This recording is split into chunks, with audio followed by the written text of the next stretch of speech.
Hello, everybody. Thank you so much for tuning in today. This is the Bodega Cat Book Club Financial Edition. And today we're continuing our reading of The Creature from Jekyll Island by G. Edward Griffin. This is the fifth edition that we are looking at, and the subtitle is called A Second Look at the Federal Reserve.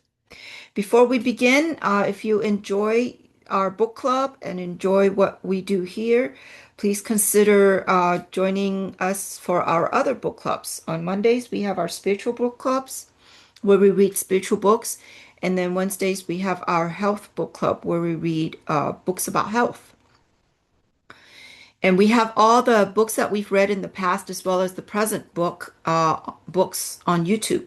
So please check out our YouTube channel and share, like, and subscribe and all that good stuff. And we have other things on YouTube as well besides our book clubs. We have podcasts that we put out once in a while, and we are working on new materials for the new year. So please check us out often. And if you, another thing you can do is to sign up for our newsletters. We have a monthly newsletter that we put out for free, and we have all the things that we do on there. So come join us and check us out. If you find this helpful and you want to support us, we appreciate that very, very much. You can buy me a coffee or make a donation or check out our merch. We have new designs coming out every month. And especially with the holidays, we have holiday designs. So check us out on our website. We have the shop section tab. And you can check out our merch for both, pets, cats and dogs, as well as humans. So please check us out there. And then lastly, well, if you have a book that you want to recommend for us to read, I'll leave a link in the description box below. It could be a spiritual book, a health book, a financial book. Uh, we love to read and we will consider it. And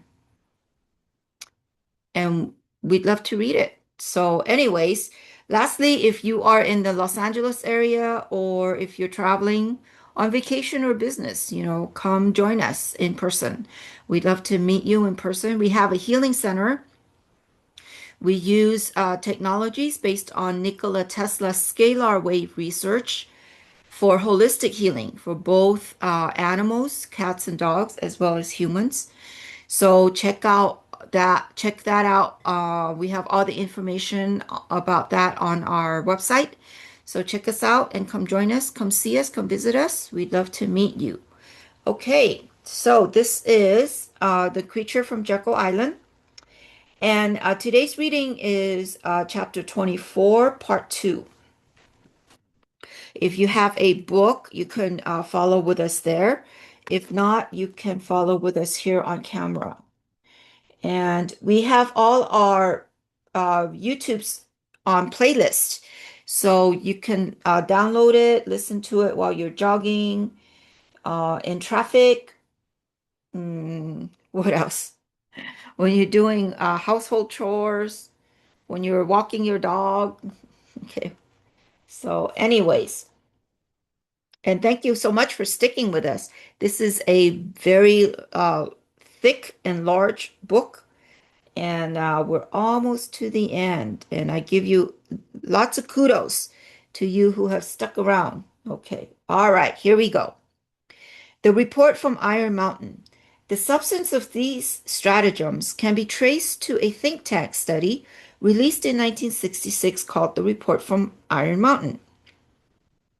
Although the origin of the report is highly debated, the document itself hints that it was commissioned by the Department of Defense under Defense Secretary Robert McNamara and was produced by the Hudson Institute located at the base of Iron Mountain in Croton-on-Hudson, New York. The Hudson Institute was founded and directed by Herman Kahn, formerly of the Rand Corporation. Both McNamara and Kahn were members of the CFR. The self-proclaimed purpose of the study was to explore various ways to, quote, stabilize society. Praiseworthy as that may sound, a reading of the report soon reveals that the word society is used synonymously with the word government. Furthermore, the word stabilize is used as meaning to preserve and to perpetuate.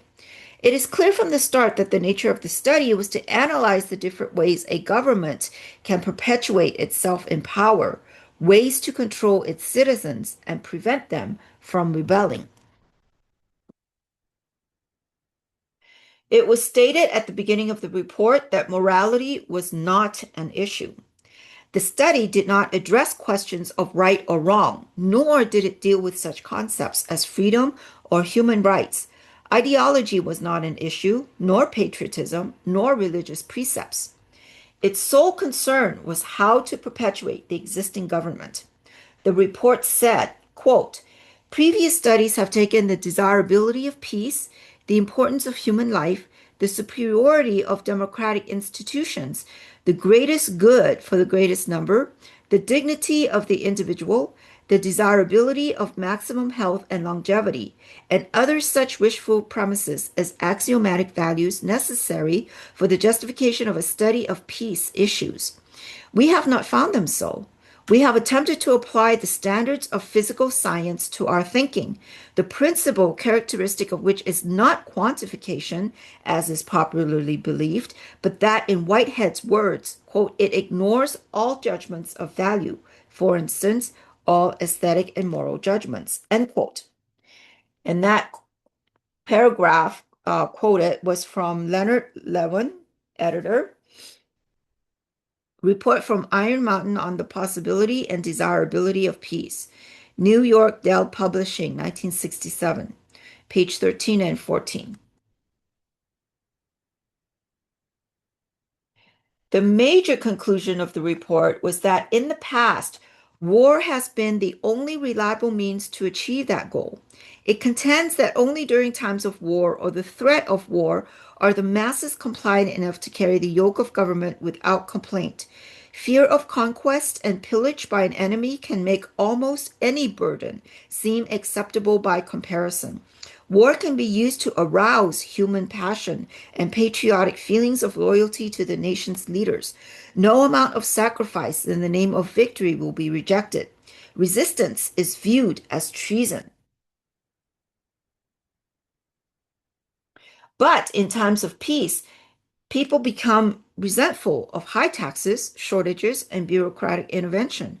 When they become disrespectful of their leaders, they become dangerous. No government has long survived without enemies and armed conflict. War, therefore, has been an indispensable condition for stabilizing society. These are the report's exact words. Quote, the war system not only has been essential to the existence of nations as independent political entities, but has been equally indispensable to their stable political structure. Without it, no government has ever been able to obtain acquiescence in its legitimacy or right to rule its society. The possibility of war provides a sense of external necessity without which no government can long remain in power. The historical record reveals once the historical record reveals one instance after another when the failure of a regime to maintain the credibility of a war threat led to its dissolution by the forces of private interest, of reactions to social injustice, or of other disintegrative elements. The organization of society for the possibility of war is its principal political stabilizer. It has enabled societies to maintain necessary class distinctions, and it has ensured the subordination of the citizens to the state by virtue of the residual war powers inherent in the concept of nationhood. End quote. And that quote was from IBIT, page 39 and 81. IBIT means, if I remember correctly, a footnote that has been quoted before, previously. Okay, a new definition of peace. The report then explains that we are approaching a point in history where the old formulas may no longer work. Why? because it may now be possible to create a world government in which all nations will be disarmed and disciplined by a world army, a condition which will be called peace. The report says, quote, the word peace, as we have used it in the following pages, implies total and general disarmament, end quote. And that quote again was from IBIT, page 9. Under that scenario, independent nations will no longer exist, and governments will not have the capability to wage war. There could be military action by the World Army against renegade political subdivisions, but these would be called peacekeeping operations, and soldiers would be called peacekeepers. No matter how much property is destroyed or how much blood is spilled, the bullets will be peaceful bullets, and the bombs, even atomic bombs if necessary, will be peaceful bombs. The report then raises the question of whether there can ever be a suitable substitute for war. What else could the regional governments use, and what could the world government itself use to legitimize and perpetuate itself? To provide an answer to that question was the stated purpose of the study. The report from Iron Mountain concludes that there can be no substitute for war unless it possesses three properties. It must, one, be economically wasteful, two, represent a credible threat of great magnitude, and three, provide a logical excuse for compulsory service to the government, a sophisticated form of slavery. On the subject of compulsory service, the report explains that one of the advantages of standing armies is that they provide a place for the government to put antisocial and dissident elements of society. In the absence of war, these forced labor battalions would be told they are fighting poverty or clean up the planet or bolstering the economy or serving the common good in some other fashion. Every teenager would be required to serve, especially during those years in which young people are most rebellious against authority. Older people, too, would be drafted as a means of working off tax payments and fines. Dissidents would face heavy fines for hate crimes and politically incorrect attitudes, so eventually they would all be in the forced labor battalions. The report says, quote, we will examine the time-honored use of military institutions to provide antisocial elements with an acceptable role in the social structure. The current euphemistic cliches, juvenile delinquency and alienation, have had their counterparts in every age.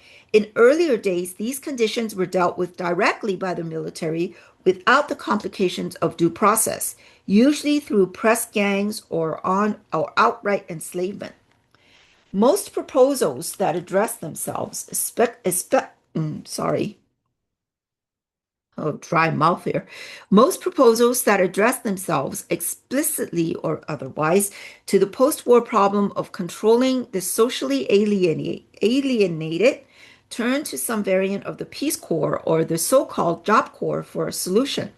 The socially disaffected, the economically unprepared, and the psychologically uncomfortable, the hardcore delinquents, the incorrigible subversives, and the rest of the unemployable are seen as somehow transformed by the disciplines of a service modeled on military precedent into more or less dedicated social service workers. Another possible surrogate for the control of potential enemies of society is the reintroduction, in some form consistent with modern technology and political processes, of slavery. It is entirely possible that the development of a sophisticated form of slavery may be an absolute prerequisite for social control in a world at peace. Excuse me. As a practical matter, conversion of the code of military discipline to a euphemized form of enslavement would entail surprisingly little revision. The logical first step would be the adoption of some form of universal military service. End quote. That quote was from IBIT, page 41 to 42, page 68, and page 70. Blood games. The report considered ways in which the public could be preoccupied with non-important activities so that it would not have time to participate in political debate or resistance. Recreation Recreation trivial game shows, pornography, and situation comedies would play an important role, but blood games were considered to be the most promising of all the options. Blood games are competitive events between individuals or teams that are sufficiently violent in nature to enable the spectators to vicariously work off their frustrations. As a minimum, these events must evoke a passionate team loyalty on the part of the fans and must include the expectation of pain and injury on the part of the players. Even better, for their purpose, is the spilling of blood and the possibility of death. The common man has a morbid fascination for violence and blood. Crowds gather to chant, "Jump, jump," at the suicidal figure on the hotel roof. Cars slow to a near stop on the highway to gawk at broken bodies next to a collision. A schoolyard fight instantly draws a circle of spectators. Boxing matches and football games and hockey games and automobile races are telecast daily, attracting millions of cheering fans who give rapt attention to each moment of danger, each angry blow to the face, each broken nose, each knockout, each carrying away of the unconscious or possibly dying contestant. In this fashion, their anger at quote society is diffused and focused instead on the opposing team. The emperors of Rome devised the circuses and gladiator contests and public executions by wild beasts for precisely that purpose.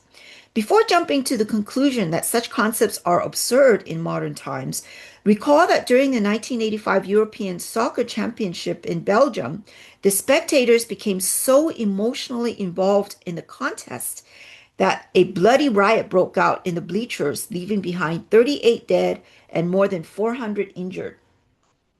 I think that's a typo. More than, THAN, instead of THAT. Okay. U.S. News and World Report gives this account. Quote, the root of the trouble, a tribal loyalty to home teams that surpasses an obsession, and some say experts, has become a substitute religion for many. Oh, sorry. Oh, let me read that again. The root of the trouble, a tribal loyalty to home teams that surpasses an obsession, and, say some experts, has become a substitute religion for many. The worst offenders include members of gangs such as Chelsea's anti-personnel firm, made up of ill-educated young males who find in soccer rivalry an escape from boredom. Still, the British do not have a patent on soccer violence. On May 26, 8 people were killed and more than 50 injured in Mexico City. A 1964 stadium riot in Lima, Peru killed more than 300, and a hotly disputed 1969 match between El Salvador and Honduras led to a week-long shooting war between the two countries, causing hundreds of casualties. The U.S. is criticized for the gridiron violence of its favorite sport, football, but outbursts in the bleachers are rare because loyalties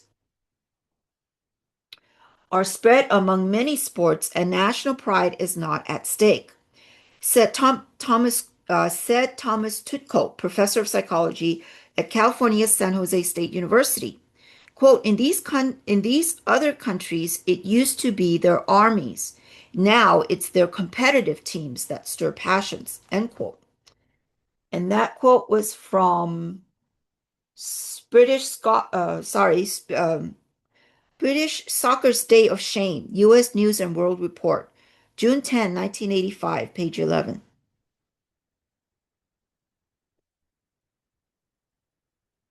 Okay.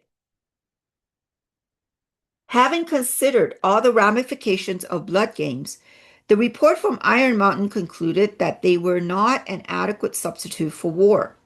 It is true that violent sports are useful distractors and do in fact allow an outlet for boredom and fierce group loyalty, but their effect on the nation's psyche could not match the intensity of war hysteria. Until a better alternative could be found, world government would have to be postponed so that nations could continue to wage war, ending a credible global threat. In time of war, most citizens uncomplainingly accept their low quality of life and remain fiercely loyal to their leaders. If a suitable substitute for war is to be found, then it must also elicit that same reaction.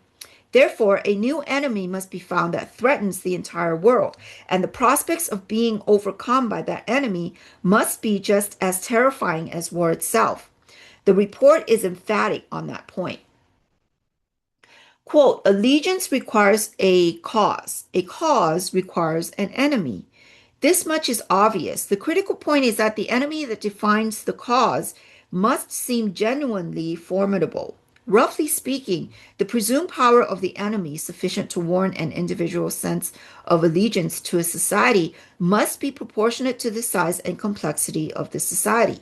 Today, of course, that power must be one of unprecedented magnitude and frightfulness, end quote. And that quote was from Lewin Report, page 44. The first consideration in finding a suitable threat to serve as a global enemy was that it did not have to be real. A real one would be better, of course, but an invented one would work just as well, provided the masses could be convinced it was real. The public will more readily believe some fictions than others. Credibility would be more important than truth. Poverty was examined as a potential global enemy, but rejected as not fearful enough. Most of the world was already in poverty. Only those who had never experienced poverty would see it as a global threat. For the rest, it was simply a fact of everyday life.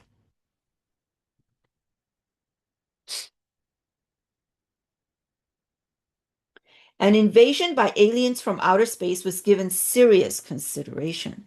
The report said that experiments along those lines already may have been tried. Public reaction, however, was not sufficiently predictable because the threat was not, quote, credible. Here is what the report had to say.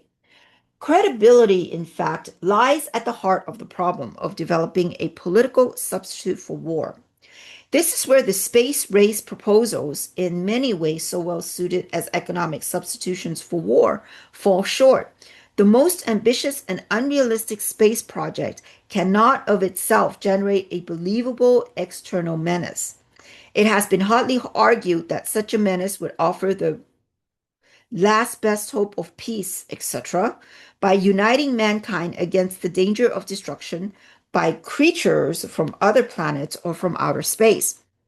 Experiments have been proposed to test the credibility of an out of our world invasion threat. It is possible that a few of the more difficult to explain flying saucer incidents of recent years were in fact early experiments of this kind. If so, they could hardly have been judged encouraging. End quote. Excuse me. And that quote was from IBIT, page 66.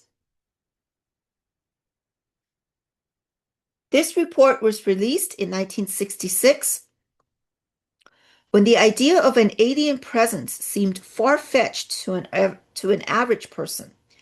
In the ensuing years, however, the perception has changed. A growing segment of the population now believes that intelligent life forms may exist beyond our planet and could be monitoring our own civilization. Whether that belief is right or wrong is not the issue here. The point is that a dramatic encounter with aliens shown on network television, even if it were to be entirely fabricated by high-tech computer graphics or laser shows in the sky, could be used to stampede all nations into world government, supposedly to defend the Earth from invasion. On the other hand, if the aliens were perceived to have peaceful intent, an alternative scenario would be to form world government to represent a unified human species speaking with a single voice in some kind of a galactic federation. Either scenario would be far more credible today than in 1966. The environmental pollution model. The final candidate for a useful global threat was pollution of the environment. This was viewed as the most likely to succeed because it could be related to observable conditions such as smog and water pollution. In other words, it would be based partly on the fact and therefore be credible. It would be based partly on fact and therefore be credible. Predictions could be made showing end of Earth scenarios such as horrible as atomic warfare. Accuracy in these predictions would not be important. Their purpose would be to frighten, not to inform. It might even be necessary to deliberately poison the environment to make the predictions more convincing and to focus the public mind on fighting a new enemy, more fearful than any invader from another nation or even from outer space. The masses would more willingly accept a falling standard of living, tax increases, and bureaucratic intervention in their lives as simply, quote, the price we must pay to save Mother Earth.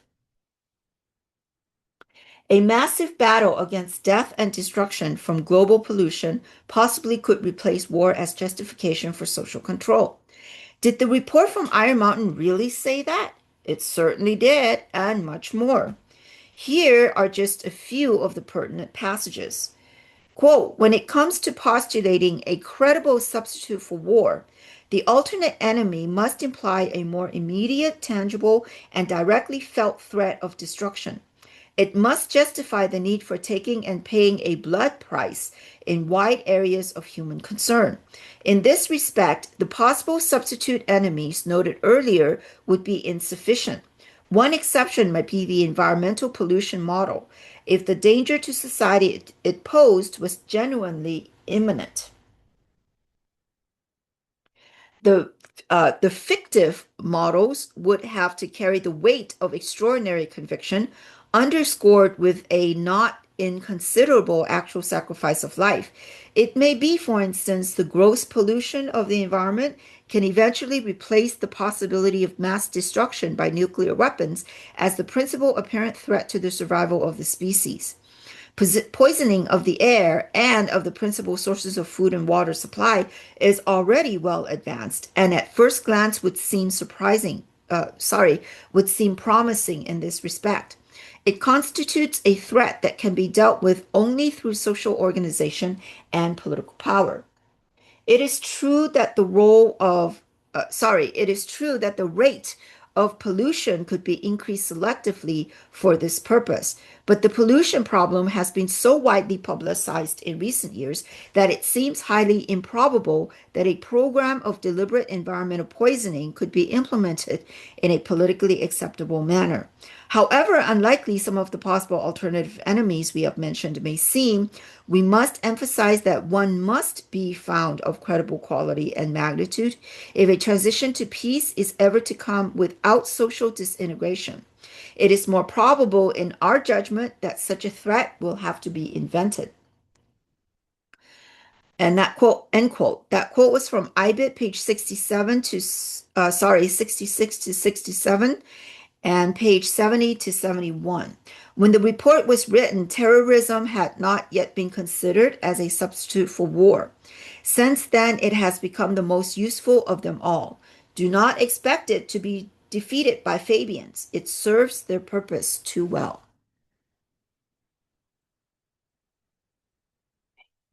Authenticity of the report. The report from Iron Mountain states that it was produced by a special study group of 15 men whose identities were to remain secret and that it was not intended to be made public. One member of the group, however, felt the report was too important to be kept under wraps. He was not in disagreement with its conclusions. He merely believed that more people should read it. He delivered his personal copy to Leonard Lewin, a well-known author and columnist, who in turn negotiated its publication by Dial Press. It was then reprinted by Dell Publishing. This was during the Johnson administration, and the president's special assistant for national security affairs was CFR member Walt Rostow. Rostow was quick to announce that the report was a spurious work. Herman Kahn, CFR director of the Hudson Institute, said it was not authentic. The Washington Post, which is owned and run by CFR member Katharine Graham, called it a delightful satire. Time magazine, founded by CFR member Henry Luce, said it was a skillful hoax. Then on November 26, 1967, the report was reviewed in the book section of the Washington Post by Herschel McLandris, which was the pen name for Harvard professor John Kenneth Galbraith. Galbraith. Galbraith, who also had been a member of the CFR, said that he knew firsthand of the report's authenticity because he had been invited to participate in it. Although he was unable to be part of the official group, he was consulted from time to time and had been asked to keep the project a secret. Furthermore, while he doubted the wisdom of letting the public know about the report, he agreed totally with its conclusions. He wrote, quote, as I would put my personal repute behind the authenticity of this document, so would I testify to the validity of its conclusions. My reservations relate only to the wisdom of releasing it to an obviously unconditioned public, end quote. And that quote was from News of War and Peace, You're Not Ready For, by Herschel McLandris, Book World in the Washington Post, November 26, 1967, page 5.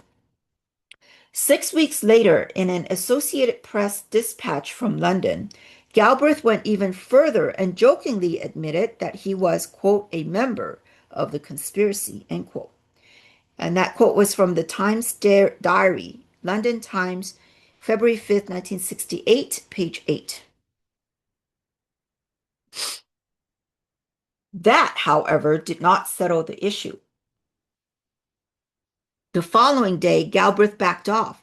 When asked about his conspiracy statement, he replied, quote, for the first time since Charles II, the Times has been guilty of a misquotation. Nothing shakes my conviction that it was written by either Dean Rusk or Mrs. Clare Booth Luce, end quote. And that quote was from Galbraith says he was misquoted, London Times, February 6, 1968, page 3.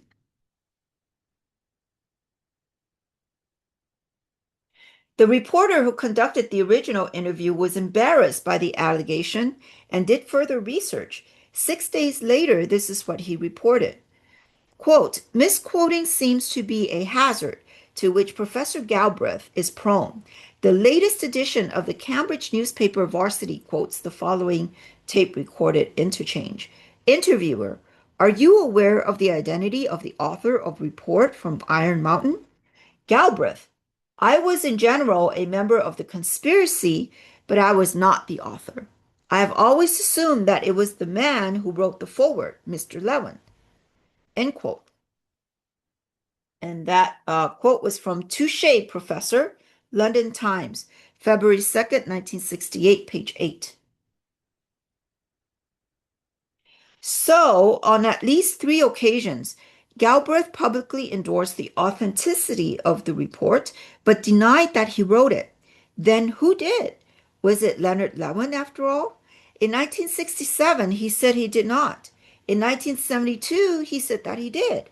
Writing in the New York Times Book Review, Lewin explained, quote, I wrote the report, all of it. What I intended was simply to pose the issues of war and peace in a provocative way. And that quote was from Report from Iron Mountain, New York Times, March 19, 1968, page 8. But wait, a few years before that, columnist William F. Buckley told the New York Times that he was the author. That statement was undoubtedly made tongue-in-cheek. But who and what are we to believe? Was it written by Herman Kahn, John Kenneth Galbraith, Dean Rusk, Clare Booth Luce, Leonard Lewin, or William F. Buckley? In the final analysis, it makes little difference. The important point is that the report from Iron Mountain, whether written as a think tank study or a political satire, explains the reality that surrounds us. Regardless of its origin, the concepts presented in it are now being implemented in almost every detail. All one has to do is hold the report in one hand and the daily newspaper in the other to realize that every major trend in American life is conforming to the blueprint. So many things that otherwise are incomprehensible suddenly become clear. Foreign aid, wasteful spending, the destruction of American industry, a job corps, gun control, a national police force, the apparent demise of Soviet power, a UN army, disarmament, a World Bank, a world army, the surrender of national independence through treaties, and ecology hysteria. The report from Iron Mountain is an accurate summary of the plan that has already created our present. It is now shaping our future. Wow, that's incredible. So it's not a satire or fiction after all, it's reality. It's a plan that they implemented many years ago. Well, we'll stop there for now. I hope you enjoyed that. And yeah, sign up for our newspapers, check out our YouTube channel, check out our merch, and we will see you next time. In the meantime, I hope you guys all have a great day. Bye bye now.